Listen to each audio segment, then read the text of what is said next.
Salut à tous, c'est Tonio pour la chaîne Alp Fishing. On se retrouve pour parler à nouveau de pêche à la mouche parce que comme vous le savez, on vient d'entamer une nouvelle série sur la chaîne et je vais essayer d'être efficace pour pouvoir vous proposer rapidement les clés pour pouvoir débuter cette pêche ou pour pouvoir affiner vos techniques sur telle ou telle pratique, qu'on parle de mouche sèche, qu'on parle de pêche en nymphe, etc.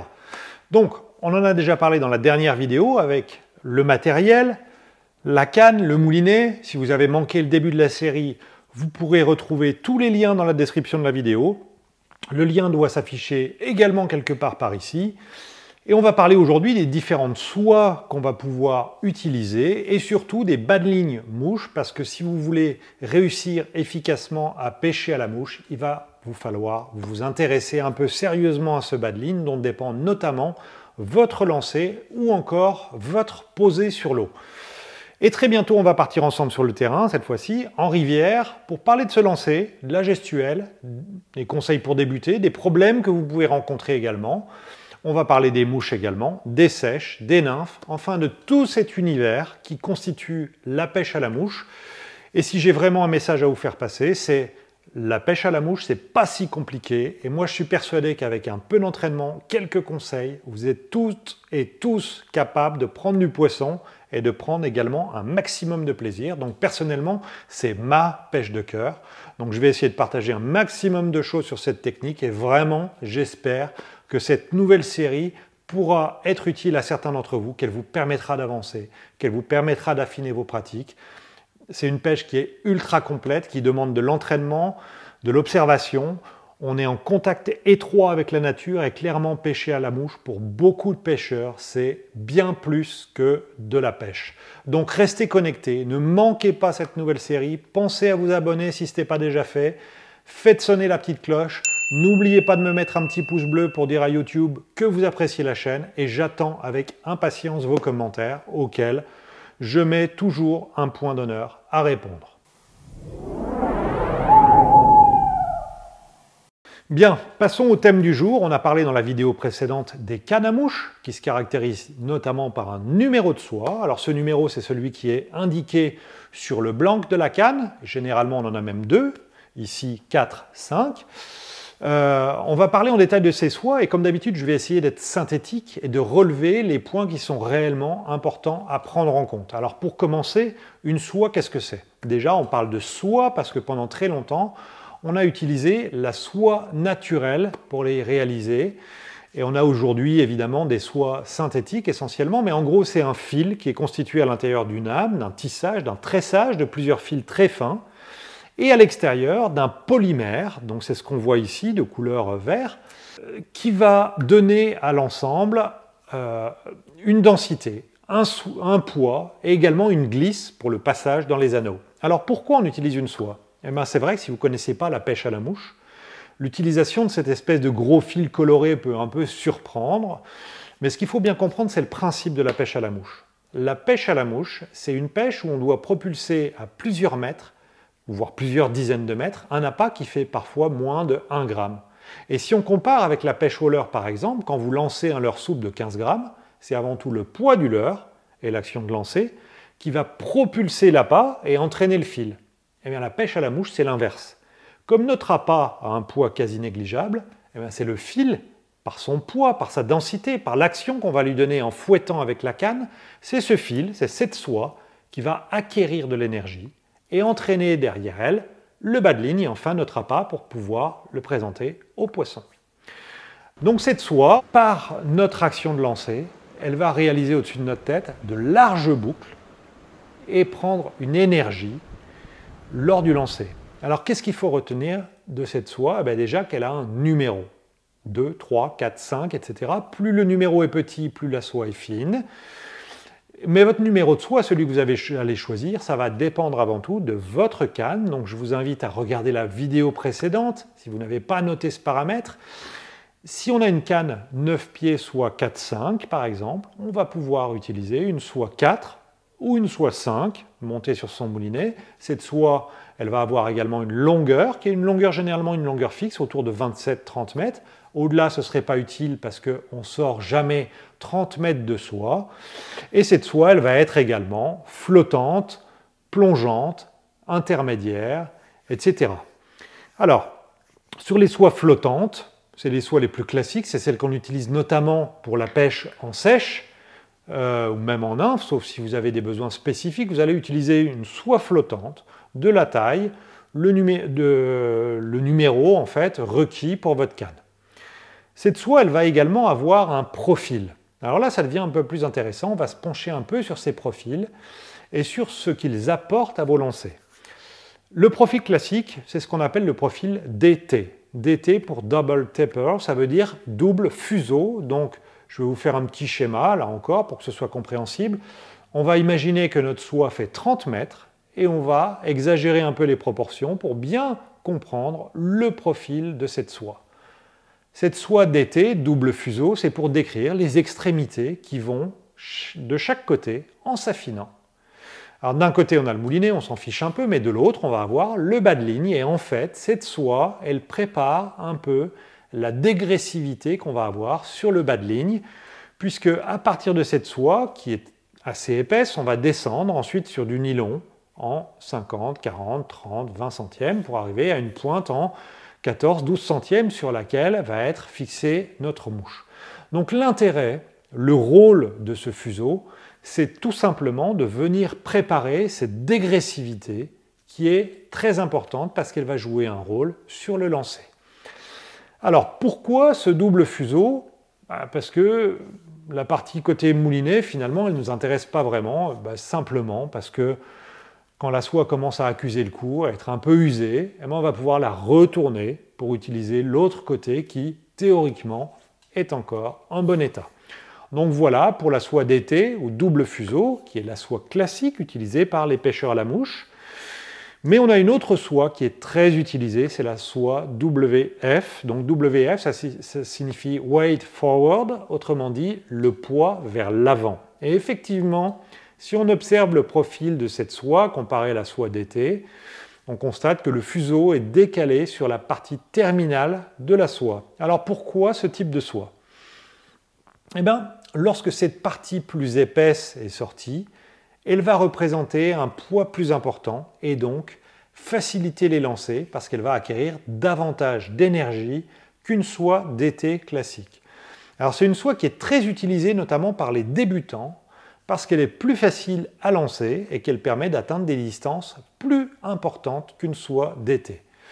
Alors évidemment, elle n'a pas que des avantages, hélas, sinon les soies DT n'existeraient plus. Parce que cette soie WF, elle va être un peu moins discrète sur les posées. Donc, quand les eaux sont hautes, ce n'est pas forcément très gênant, mais quand on arrive à la période estivale, que les eaux sont basses, ça peut faire une différence. Et du coup, certains pêcheurs, dont je fais partie, pêchent en WF en début de saison et passent sur une soie DT à la mi-saison. Voilà, on a aussi les soies TT qui ont une forme de combinaison des deux. On a également les soies L ou Line qui sont des soies parallèles qu'on va utiliser plutôt pour la pêche en nymphe. Donc j'insiste pas trop là-dessus. L'idée c'est de retenir l'essentiel. Pour vous donner un exemple parlant, la plupart du temps je pêche avec une canne 10 pieds soit 4-5 et donc une grande partie de l'année avec une WF5 qui me permet de lancer facilement et assez loin. Et à la mi-saison, je passe sur une DT4 qui me donne un peu plus de discrétion, un peu plus de facilité pour pêcher en nymphe notamment. Passons au bas de ligne maintenant. J'insiste pas pour le moment sur les nœuds de raccord ni sur le backing à installer sur votre moulinet. On verra plus tard si c'est pertinent. Pour le moment, je vous renvoie à ce qui existe déjà sur YouTube sur le sujet. Éventuellement, si jamais je consacre une vidéo à ces points spécifiques, je vous mettrai un petit lien par là. Mais en attendant, on va à l'essentiel. Donc le bas de ligne. Le bas de ligne, c'est probablement le point essentiel de votre ligne mouche. Alors pourquoi? Parce qu'en fait, ce bas de ligne, il va lui aussi avoir un profil spécifique et pas n'importe lequel. Et ce qu'il faut savoir, c'est que du bas de ligne va dépendre également une grande partie de l'efficacité de votre lancer. Donc on va prendre le temps de se pencher sur ce bas de ligne et pour vous aider à comprendre le fonctionnement d'une ligne mouche. La première chose à retenir, c'est que votre ligne mouche, qui est donc composée de la soie et du bas de ligne, elle va avoir une dynamique. Alors qu'est-ce que j'appelle une dynamique? Votre ligne, elle va avoir une masse, elle va avoir une densité, une souplesse, mais aussi une dégressivité, qui sont autant d'éléments qui vont jouer dans l'efficacité du lancer. Je vous ai dit tout à l'heure que dans la pêche à la mouche, contrairement à la pêche au leurre, c'était la ligne qui propulsait l'appât et non pas l'inverse. Donc, il va falloir, pour que notre ligne propulse l'appât, notre soie propulse l'appât, il va falloir lui donner une énergie, et c'est le rôle de l'action de lancer.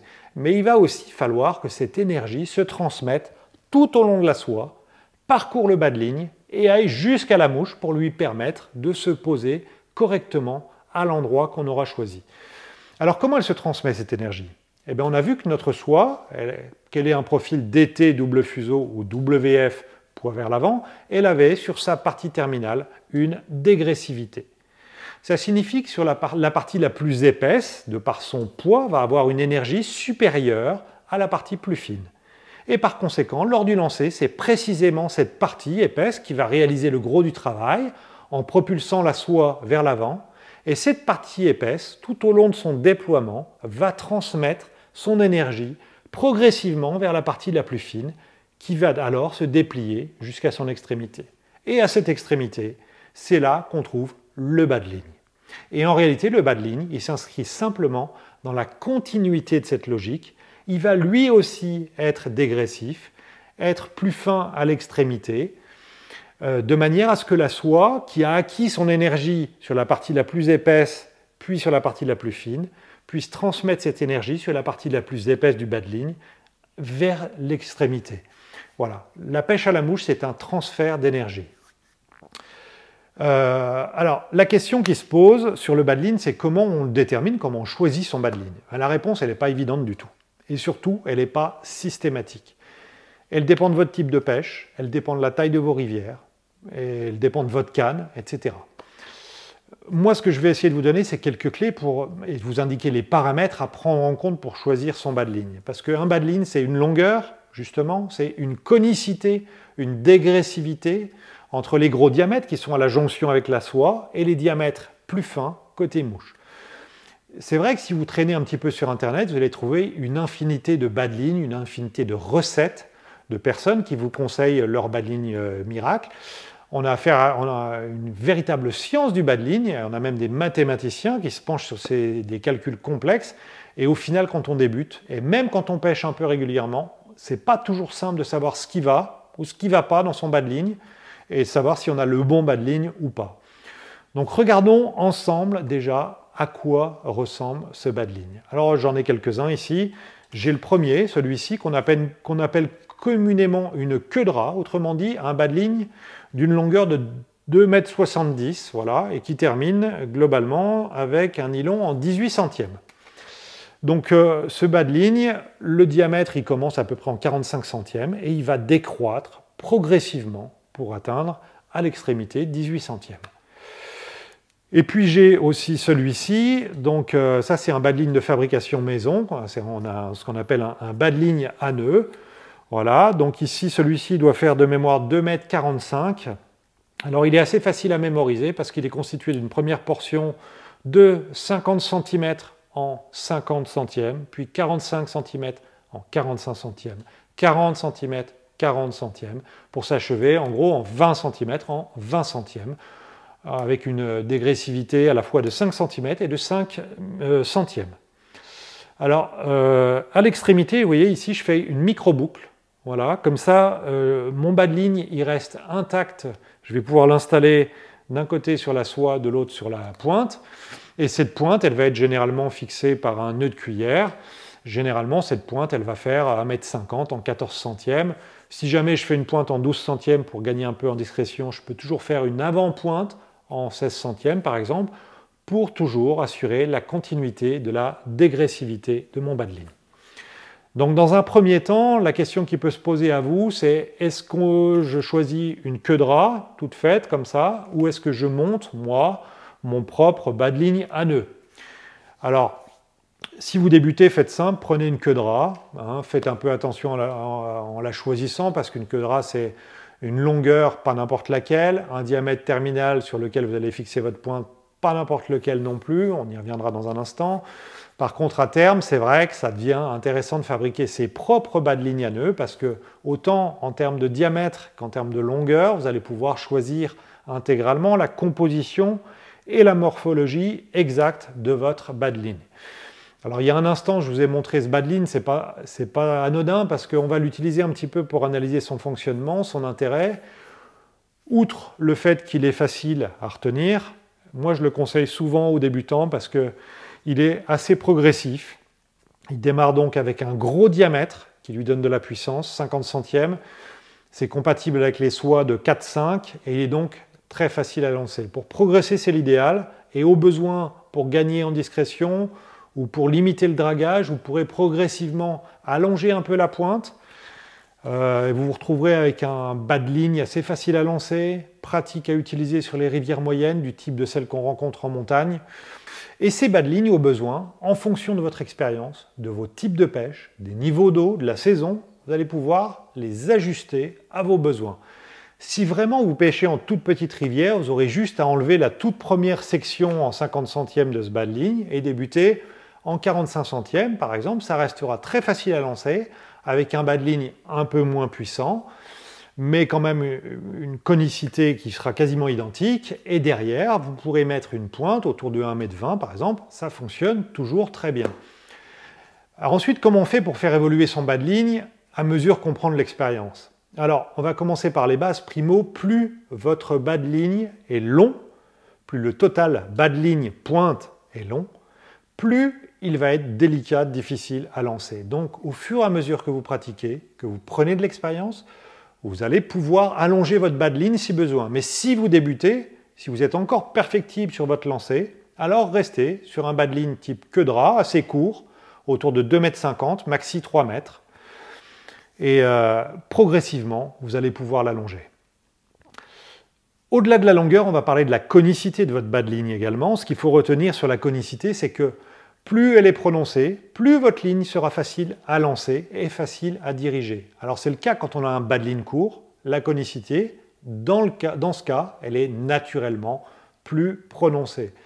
Et donc, on a plus de facilité à lancer. A contrario, si on a une conicité faible, imaginons même le cas où on aurait une conicité nulle, avec un nylon en 18 centièmes, en lieu et place de notre bas de ligne, comme ça se pratique d'ailleurs pour la nymphophile, le lancer, dans ce cas-là, va être nettement plus compliqué. Donc je résume, pour les débutants, un bas de ligne court et une conicité prononcée. Par exemple, cette queue de rat, 2,70 m, qui se finit en 18 centièmes, c'est un bon bas de ligne pour débuter. Derrière, vous allez pouvoir mettre une pointe 14 centièmes, 1,50 m, 1,80 m par exemple, pour atteindre une longueur totale autour de 4,20 m, 4,50 m, ce qui est correct, notamment sur les petites et moyennes rivières de montagne. Si jamais vous pêchez dans des rivières plus grandes, vous allez probablement devoir allonger un peu votre bas de ligne, parce que pour des questions de dragage ou de discrétion, plus vous pêchez loin, et plus les eaux sont basses aussi, vous allez devoir allonger votre bas de ligne. Alors si vous allongez votre bas de ligne, tout en conservant un maximum d'efficacité au lancer, il va vous falloir conserver un maximum de conicité et de puissance.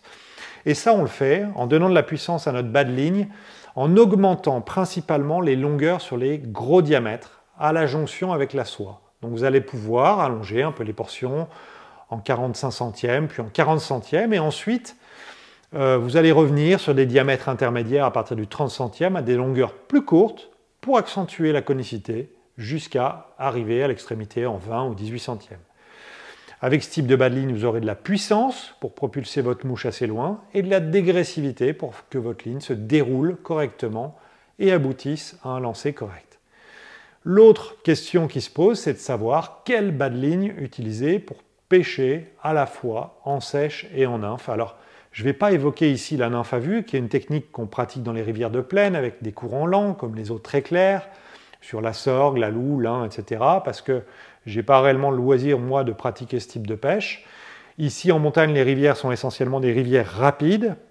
Donc, quand on parle de pêche en nymphe, en eau rapide, on parle essentiellement de nymphe au fil. Donc, la nymphe au fil, c'est vraiment une technique particulière à laquelle je vais consacrer bientôt une vidéo spécifique, j'en parlais. Elle fait appel à un matériel, des techniques qui sortent un peu du champ classique de la pêche à la mouche, tel qu'on se l'imagine. Malgré tout, j'en parle ici parce que concrètement, en rivière, en situation de pêche, on est pas mal de pêcheurs à basculer d'une technique à l'autre. On peut commencer en sèche, voire en tandem, avec une sèche et une nymphe, et puis en fonction des prises, en fonction de l'activité, on va privilégier l'une ou l'autre des techniques sur la suite de sa session de pêche. Donc comment ça marche? L'idée c'est d'être équipé d'une canne et d'un bas de ligne qu'on va appeler polyvalent, qui va nous permettre de pratiquer les deux techniques, simplement en changeant la pointe. Alors là encore, on reviendra sur ce sujet, je vous présenterai les différentes techniques utilisées en infophile, mais j'ouvre juste ici cette petite parenthèse. On y reviendra en détail au bord de l'eau pour aborder un petit peu ce bas de ligne polyvalent. En réalité, la mouche sèche et la nymphophile sont deux techniques qui n'ont absolument rien à voir. En sèche, on va fouetter avec la soie pour gagner de la distance progressivement, ajuster son lancer et venir faire un posé dans la zone qui nous intéresse pour réaliser une dérive à la surface de l'eau. Dans la nymphophile, rien de tout ça. On a classiquement un simple nylon autour de 18 centièmes, assez long, 5-6 mètres, et la soie, elle va rester sagement dans le moulinet, parce que si elle reste dans les anneaux, sauf pour les soies légères type 2, 3, qui sont assez fines, cette soie, si elle reste dans les anneaux, elle va tendance à créer un ventre qui va tirer sur le fil pendant notre action de pêche. Donc, côté bas de ligne, si on veut pêcher indifféremment en sèche et en nymphe, on peut toujours monter une nymphe sur notre bas de ligne sèche, en allongeant un peu la pointe éventuellement, faire un montage tandem avec une sèche sur l'avant en potence, etc. Mais dans l'absolu, on va avoir besoin d'un bas de ligne assez puissant, et idéalement, si on veut pratiquer la nymphophile, on va avoir besoin d'un bas de ligne assez long, donc autour de 3,70 à 4,20 m. Parce que précisément ce bas de ligne, il va pouvoir, dans ce cas-là, rester dans les anneaux. La soie, elle sera intégralement dans le moulinet, mais le bas de ligne il restera dans les anneaux, et à l'extrémité, on va pêcher classiquement en sèche, mais quand on va vouloir pêcher en nymphophile, on va ajouter 4-5 mètres de fluoro en 18 centièmes et ensuite notre pointe. Voilà. Donc on reviendra sur cette configuration prochainement au bord de l'eau. Ce qu'il faut retenir pour aujourd'hui, c'est cette longueur autour de 4 mètres et la nécessité d'avoir un bas de ligne un peu plus puissant avec des grosses longueurs sur les gros diamètres. Voilà, donc pour les débutants, ça demande un peu de pratique, hein, je le conçois, mais bien sûr, ça vous donnera aussi des objectifs sympas pour cet été. Et puis avec un peu de pratique, vous verrez qu'on y arrive. Voilà, j'en profite pour vous dire que pour chaque vidéo, il y a un article qui est dédié sur le site alp-fishing.fr. Donc si vous avez besoin de revenir à certains détails, notamment les formules de bas de ligne évoquées aujourd'hui, ou des ressources pour aller plus loin, vous trouverez le lien de l'article dans la description de cette vidéo et sur le site évidemment alp-fishing.fr. Voilà, on se revoit très bientôt au bord de l'eau pour parler technique cette fois, à commencer par les techniques de lancer. Et d'ici là, je vous souhaite de belles sessions de pêche et je vous dis à très bientôt sur Alp Fishing. Ciao!